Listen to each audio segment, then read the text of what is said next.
Hello नमस्कार। तर आज मी बनवले पाणीपुरी। ही आहे उन्हाळा स्पेशल कैरी पाणीपुरी। कशी बनवली रेसिपी पाहूया। तर इथे एका बोल मध्ये मी घेतलेले 3 उकडलेले बटाटे। ॲक्च्युअली मी नंतर अजून एक ॲड केलेला कारण की मला क्वांटिटी कमी वाटलेली आहे। त्यानंतर हे असे मॅश करून घेतलेले आहेत। तुम्ही हवं तर हाताने मुरडून घेऊ शकता। त्यानंतर यामध्ये घातलं काश्मीरी लाल तिखट, जिरे पावडर, भाजलेल्या जिऱ्याची पावडर, चाट मसाला, चवीनुसार मीठ। हे सगळं मिक्स करून घेतलेलं आहे। बटाटे ज्याप्रमाणे घेणार त्याप्रमाणे तुमच्या तिखटाच्या आवडीनुसार तुम्हाला हे मसाले वापरायचे आहेत। हे बाजूला ठेवून दिलं। त्यानंतर एका मिक्सरच्या भांड्यात घेतलेला आहे 1 कप कोथिंबीर, त्याचबरोबर 1 कप पुदिना घेतलेला आहे। त्यानंतर यामध्ये घातलेली कैरी, अर्धी कैरी वापरलेली आहे आणि थोडासा गूळ। कैरी कितपत आंबट आहे त्याप्रमाणे बघून आपण गुळाचा वापर करायचा आहे। यामध्ये घातलं आलं, 2 हिरव्या मिरच्या घातलेल्या आहेत, भाजलेल्या जिऱ्याची पावडर अर्धा चमचा, चाट मसाला आणि चवीनुसार मीठ। यामध्ये घातलं थोडंसं पाणी अर्धा कप आणि हे अगदी बारीक वाटून घेतलेलं आहे। आता एका बाउलमध्ये मी आईस वॉटर घेतलेलं आहे, ऑलरेडी थंड पाणी घेतलेलं आहे, आईस क्यूब्स आहेत। त्यामध्ये आपण ही वाटलेली चटणी घालायची आहे।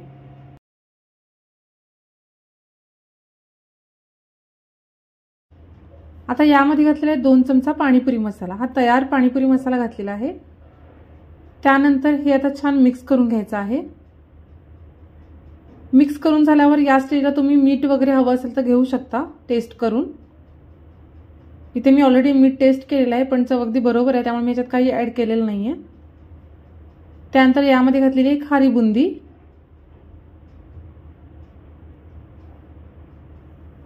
आणि हे छान मिक्स करून घेतलं। त्याच्यामुळे इथे आता कैरी पाणी तयार आहे। त्याचबरोबर मगाशी जे बटाट्याचं स्टफिंग आपण तयार करून ठेवलं होतं त्यामध्ये मी एक कांदा चिरून घातलेला आहे, त्यामुळे बटाट्याचं स्टफिंग सुद्धा इथे रेडी आहे। आणि या आहेत पुऱ्या। ह्या पुरीसोबत तुम्हाला हवं असेल तर तुम्ही गोड चटणी, गोड पाणी वेगळं तयार करू शकता हवं असेल तर। ते मी ते व्हिडिओमध्ये दाखवलेलं नाहीये पण मी तयार करून ठेवलं होतं पण त्याचा व्हिडिओ माझ्याकडे नाहीये। तर आता काय करायचं, मस्त ही कुरकुरीत पुरी घ्यायची, यामध्ये हे स्टफिंग भरलं बटाट्याचं। हवं असेल तर यामध्ये गोड चटणी ॲड करायची, पण हे पाणी ऑलरेडी चटपटीत बनवलेलं आहे, कैरी पाणी, यामध्ये डीप केली आणि मस्त ही कैरी पाणीपुरी एन्जॉय करायची। तुम्ही सुद्धा ही नक्की ट्राय करा। आता मी राहिल्या पुऱ्या अशाच मस्त एन्जॉय करणार आहे। तुम्हाला ही रेसिपी कशी वाटली मला कमेंट करून नक्की सांगा आणि आवडली तर लाईक शेअर सबस्क्राईब नक्की करा। पुन्हा भेटू अशाच एका नवीन व्हिडिओसोबत, तोपर्यंत बाय बाय।